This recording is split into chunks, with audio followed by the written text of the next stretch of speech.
So there are lots of events and celebrations and awareness items that I personally get fulfillment from, but I just don't have time to do a lot of those things. So this product and the development of this product has allowed me to do a lot more of that stuff, spreading awareness and celebrating through holidays and saying thank you on Memorial Day through products. And one of the cool things about this business and about developing these products is we are able to say thank you 1,000 times over, right? And so on Memorial Day, my father-in-law is a Vietnam War vet, and he takes great pride in that and in this country.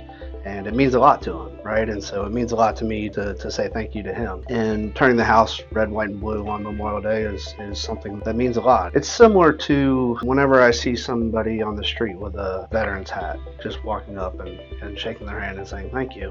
And this is a way to do that to those people that don't wear the hats, right? Because there's a lot of them out there that don't wear the hats. And so you don't know who they are. The really cool thing about this business is that when you see, and sometimes they post them on our page and sometimes they post them on their own pages, these pictures of customers doing that.